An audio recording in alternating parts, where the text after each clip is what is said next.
gente, eu sou a Pamela e esse é o Papo Ruven especial de Halloween, como vocês já devem ter percebido, que eu tô aqui usando minha capa de Hogwarts da minha casa Sonserina. E por que esse especial de Halloween? Bom, eu adoro Halloween e Dia das Bruxas. E como no Brasil, em português, Halloween é o Dia das Bruxas, eu resolvi trazer um vídeo diferente hoje pra vocês, fazendo a análise de um episódio que faz várias referências a Harry Potter. E o episódio que nós vamos fazer a análise aqui hoje chama The Shakespeare Code, ou em português, né, traduzido para o brasileiro, o Código Shakespeare.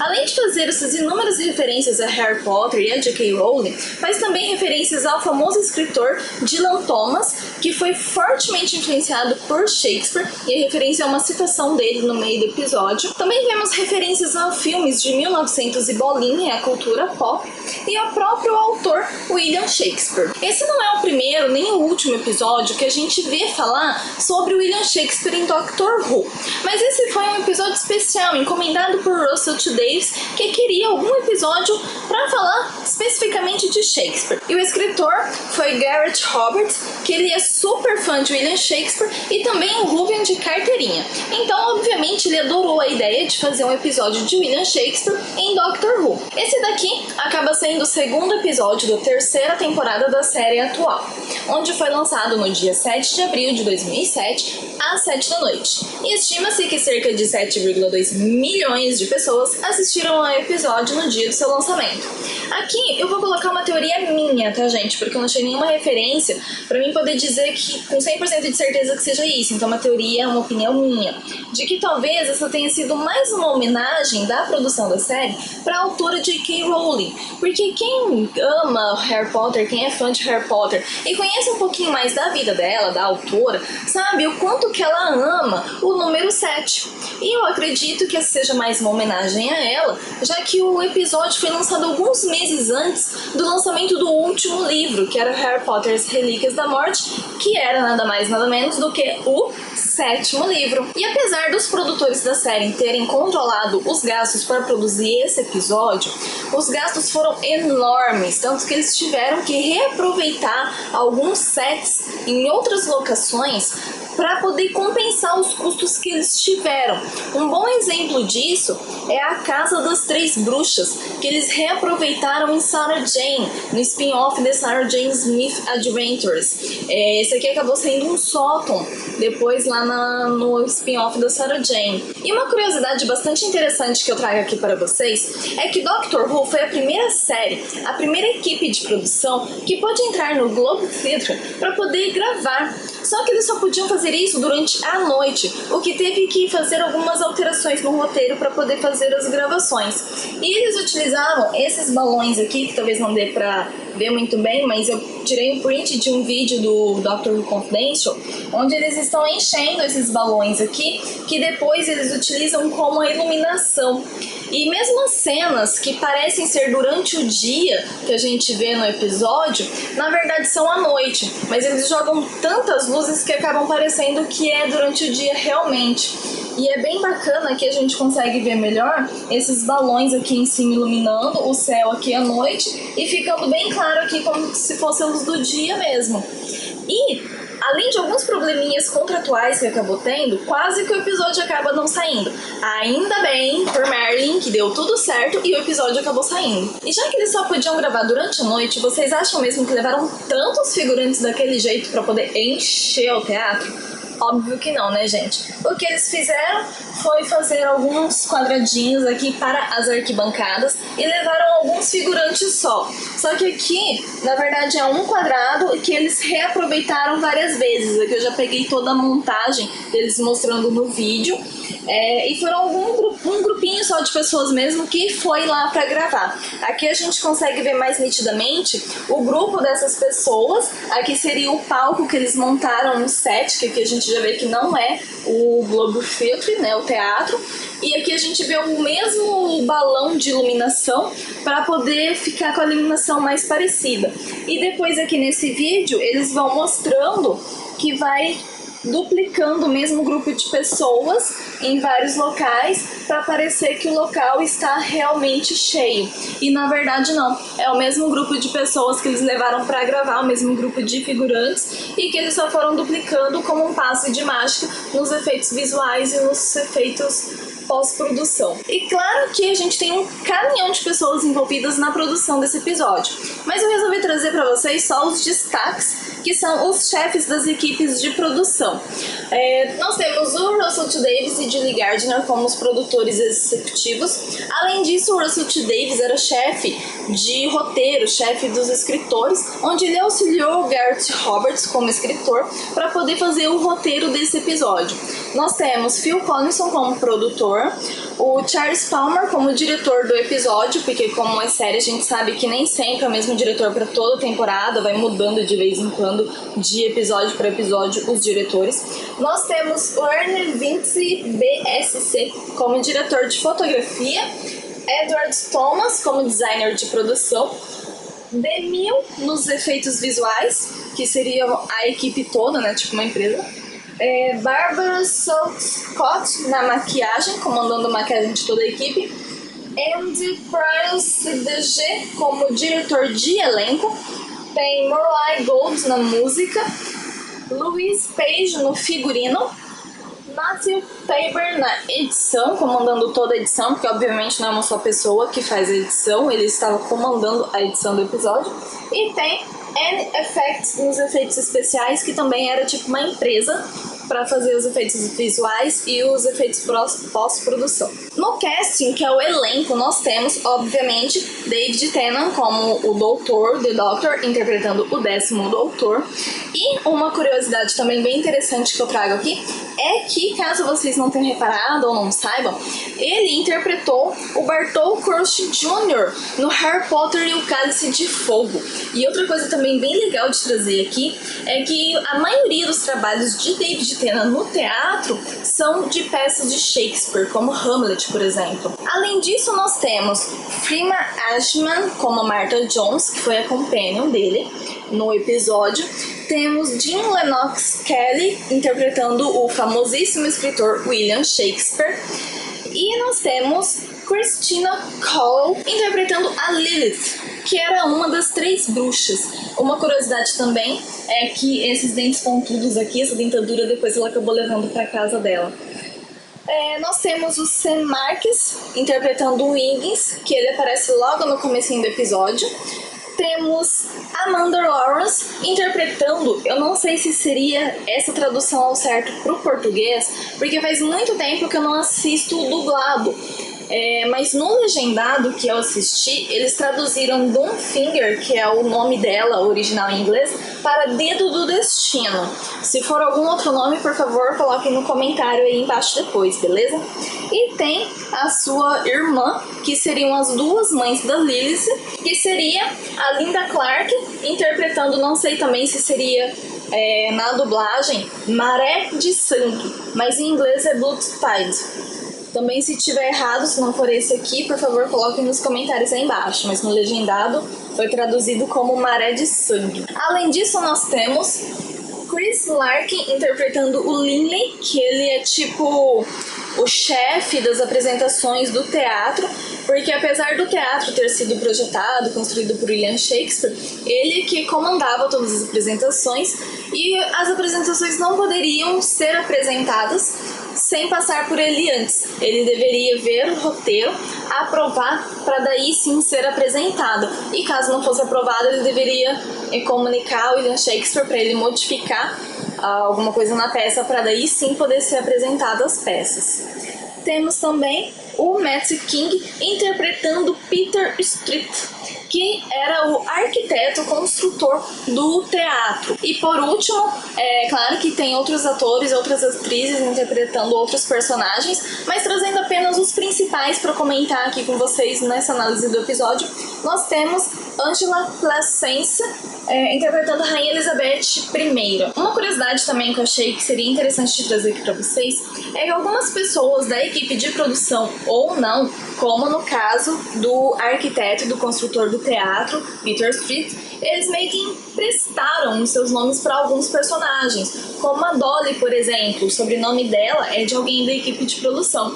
Aqui no caso, o nome real do arquiteto e construtor do teatro é Peter Street, sem o E aqui no final, mas na série eles colocaram como Peter Street com o E. E assim, eu achei legal trazer essa curiosidade pra vocês, mas enfim, chega de falar dos bastidores e vamos fazer a análise do episódio realmente. E aqui eu devo trazer um alerta bem importante, principalmente para quem ainda não assistiu o episódio e não gosta de spoilers. Por favor, só continue assistindo o vídeo se você realmente já assistiu esse episódio, ou se não, liga de levar spoiler, caso ainda não tenha assistido esse episódio. Porque para fazer a análise do episódio, inevitavelmente vai acabar levando spoiler caso não tenha assistido ainda. Então, por favor, só continue a partir daqui, deste momento, caso tenha assistido o episódio, ou realmente não liga de levar spoiler caso não tenha assistido. Quem continuar é por conta e risco, beleza, pessoal? Depois não falam que eu não avisei que não tem spoiler, porque tem, e só assista a partir daqui quem realmente não ligar ou já assistiu o episódio, tudo bem? Então vamos lá. Aqui, o doutor leva sua companion Martha Jones para Londres elizabetana de 1599. O episódio começa com uma simples serenata que o Wiggins está fazendo para Lilith na janela da casa dela. Ela percebe o interesse do rapaz por ela e o convida para entrar em sua casa, onde ela o beija e acaba se transformando naquela criatura medonha que a gente viu mais pra frente um pouquinho. Ela fala que o beijo dele que a transformou, mas acaba apresentando as suas duas mães pra ele, que seria Dedo do Destino e Maré de Sangue.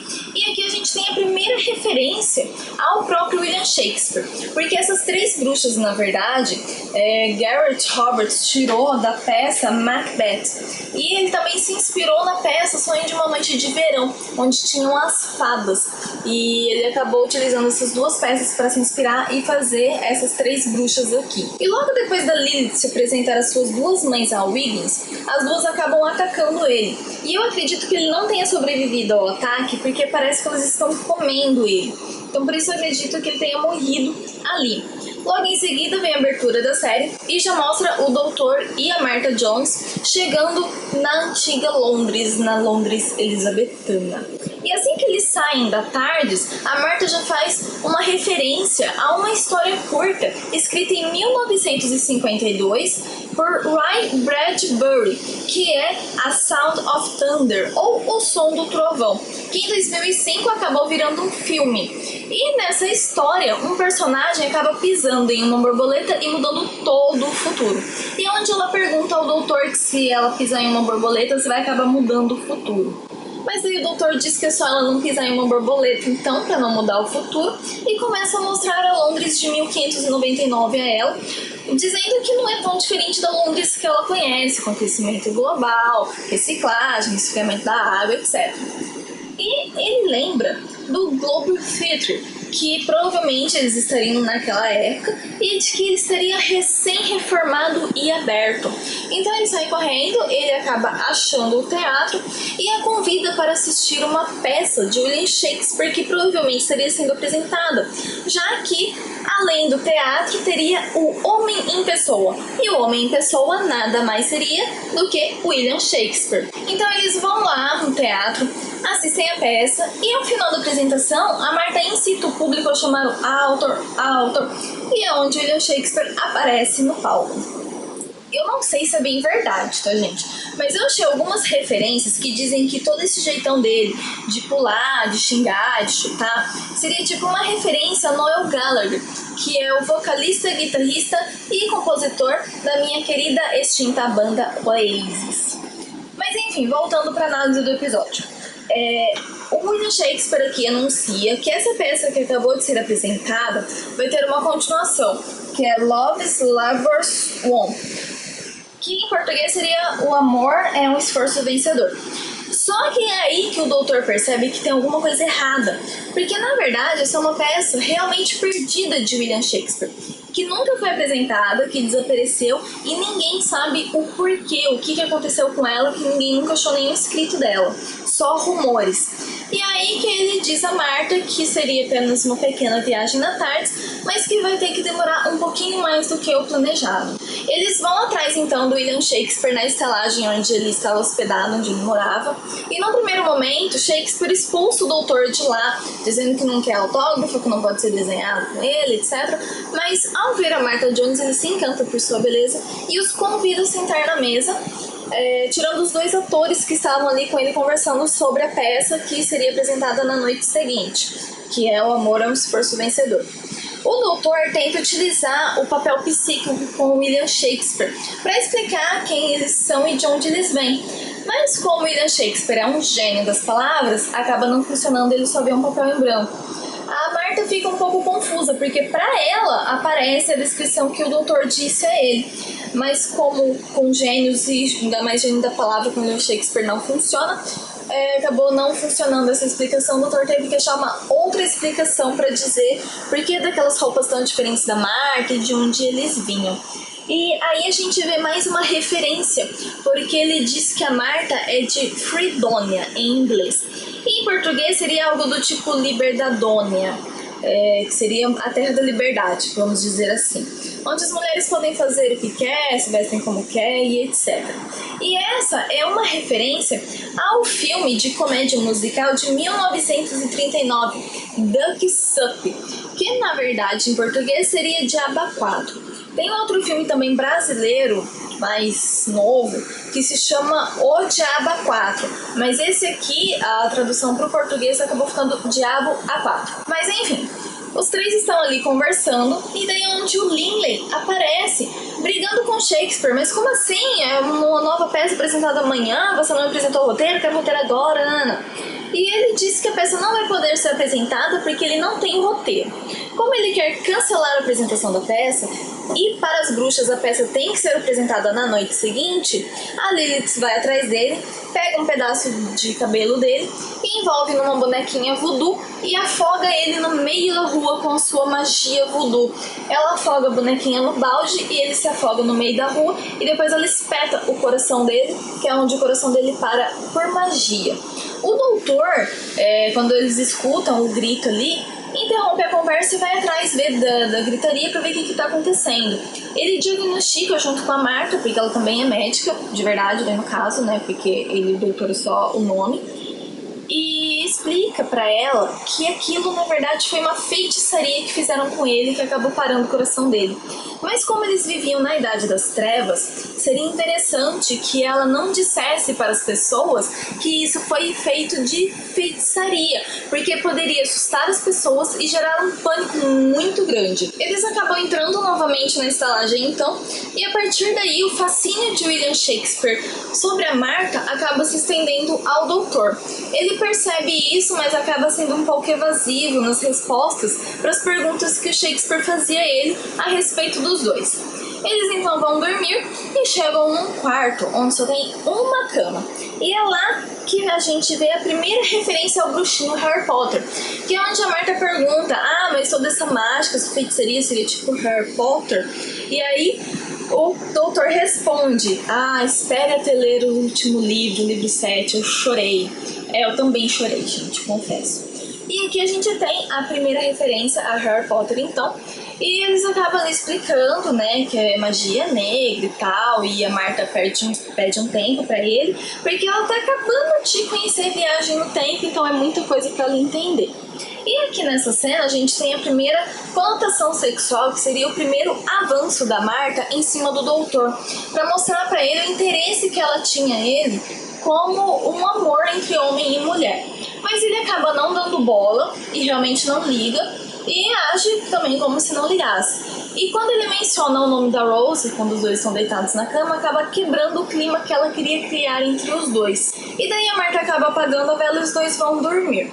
Só que essa cena, na verdade, era pra ter sido um pouquinho mais explícita. Só que alguns roteiristas e produtores da série, e inclusive o próprio David Tennant, acharam que seria inapropriado o doutor ficar só de cuecas na frente da Marta. Então eles acabaram deixando só os dois deitando ali na cama, de roupa e tudo mesmo, sapato inclusive, pra não ficar essa cena tão inapropriada e tão explícita de que era pra, tipo, acontecer alguma coisa entre os dois. Mas acabou não rolando nada. A Marta parece que acaba pegando no sono, mas o doutor fica pensando naquilo e não consegue dormir. Até que no meio da noite eles escutam um grito e eles vão correndo atrás ver o que é. Quando chegam lá na sala, no escritório do William Shakespeare, ele tá meio que debruçado na mesa, tipo, o que aconteceu, acabando de acordar, e tá a Dolly deitada, morta no chão. Enquanto o doutor faz o diagnóstico da morte dela, a Marta vai até a janela e vê o quê? Uma bruxa numa vassoura gritando e voando. E daí quando o doutor pergunta pra ela, o que você viu? Ela responde, a witch, que em português seria uma bruxa. Mas a Lilith acabou só matando a Dolly porque ela pegou quase que no ato dela transformando a peça do William Shakespeare na arma de que ela precisava para poder trazer o restante das suas irmãs bruxas para a Terra. E isso fez com que o doutor se intrigasse ainda mais com a situação e ficou pensando na situação. Até que na manhã seguinte, eles foram para o teatro para conversar sobre isso, né, o doutor, o William Shakespeare e a Marta, e ver se conseguiam descobrir mais alguma coisa sobre isso. E daí o doutor começou a perceber que tudo girava em torno do 14. 14 lados, 14 facetas, 14 linhas de um soneto, ou seja, tudo 14, 14, 14. E isso intrigou ele bastante, porque tudo aparecia 14. Até que eles foram conversar com um arquiteto, Peter Street, e o doutor utiliza sua habilidade de Time Lord para hipnotizar o Peter, que estava louco, e trazer ele um ano atrás de volta, quando ainda tinha sua mente sã, e explicar o que aconteceu. E ele acaba explicando que o teatro foi construído no design que elas queriam e é sempre 14. E depois que acabou a construção, elas acabaram entrando na mente dele, destruindo a mente do pobre Peter. Claro que a Lilith, como tinha conexão com o Peter, já que foi ela quem destruiu a mente dele, acaba percebendo que o doutor está tentando fazer alguma coisa. E ela manda sua irmã dentro do destino para lá para parar com isso, interromper essa investida do doutor contra elas e tentar descobrir o que estava acontecendo. E chegando lá, a dedo do destino acaba matando o Peter Street com um único toque no coração, que dessa vez não utilizou a bonequinha voodoo delas, foi diretamente no peito dele mesmo. E o doutor começa a perceber com quem que eles estão lidando finalmente, onde ele fala, vamos, pense, humanoide, fêmea, utiliza o poder das palavras para tirar energia, para canalizar a energia, e daí ele se toca e fala, 14, é isso, 14, as 14 estrelas da configuração planetária de Hexel. E ele se toca finalmente de que está lidando com as Carrionites, ou em português eu não sei se seria Carrionites mesmo ou Carrionites, mas eu assisti legendado, então seria Carrionites. E daí ele acaba nomeando ela, e como elas utilizam o poder das palavras para canalizar a energia, ela acaba sumindo dali e retornando à casa delas. Então eles retornam à estalagem e começam a bolar um plano de como poderia fazer para parar com esse plano de invasão delas na Terra. O doutor fala pro William Shakespeare ir até a peça e pará-la imediatamente. Ele até tenta, mas as duas irmãs que estavam lá, Dedo do Destino e Maré de Sangue, tinham o bonequinho voodoo dele e faz ele desmaiar no meio da peça, lá quando ele chega, que a peça não pode ser apresentada. Enquanto isso, o doutor e a Marta vão até a casa delas e a Lilith estava esperando eles por lá. E ao chegar lá, a gente vê mais uma referência, porque a Martha Jones pergunta ao doutor sobre o fim da humanidade em 1599, que se já que teve o fim em 1599, como aquela e o futuro da humanidade poderia acontecer? E daí ele usa o filme De Volta para o Futuro para explicar para ela o que aconteceria, que no caso ela e todo o futuro da humanidade sumiria, caso o fim do mundo realmente fosse aquela noite. A Lilith já estava esperando por eles. Eles entram na casa e a Marta tenta nomear também Lilith como Carrionite para tentar pelo menos dispersar ela dali, mas não funciona. E a Lilith acaba explicando que não funciona porque a nomeação só pode funcionar uma única vez.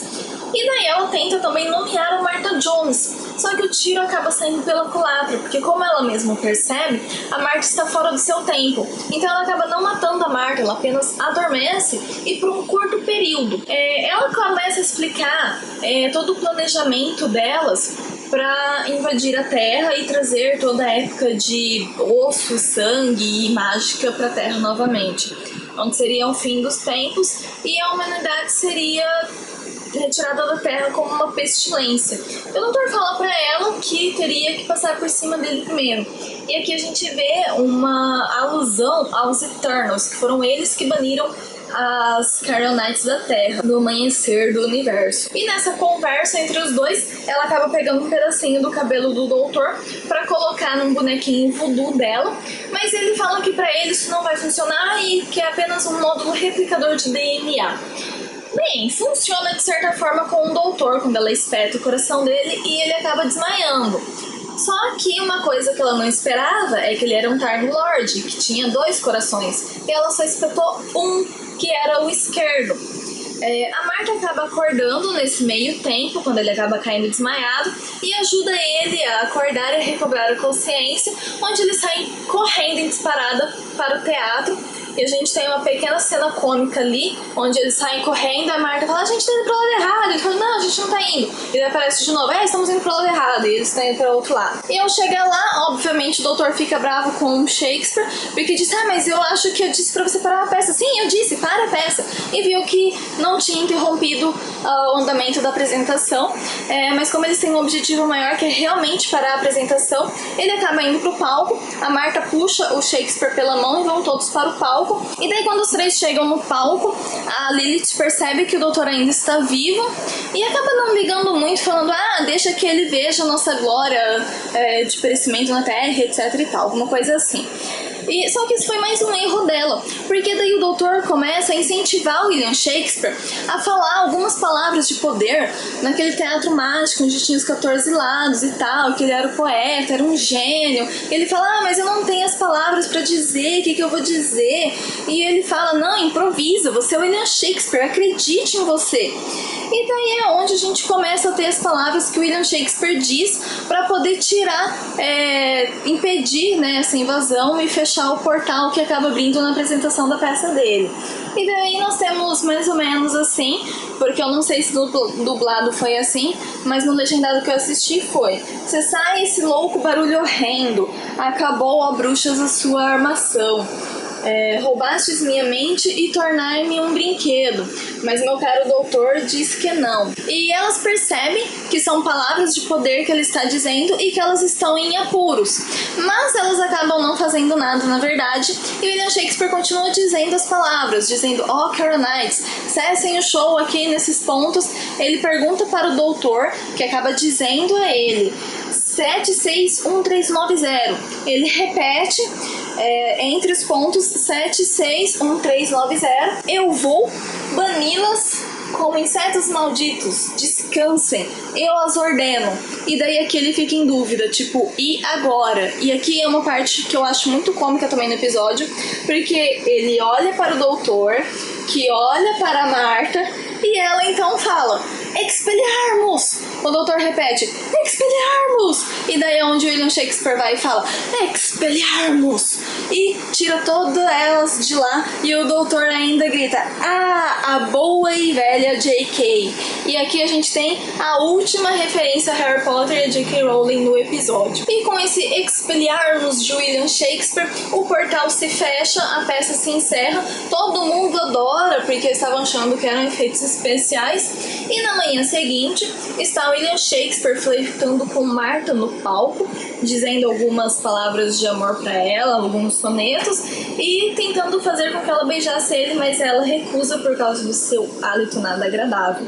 Nisso, o doutor aparece com algumas peças cenográficas e um crânio que ele diz que lembra ele muito de um Sycorax. E um Sycorax também seria mais uma referência ao William Shakespeare, porque além de ser o vilão do especial de Natal de 2005 em Doctor Who, Sycorax é um personagem que não aparece na peça The Tempest, A Tempestade, de William Shakespeare.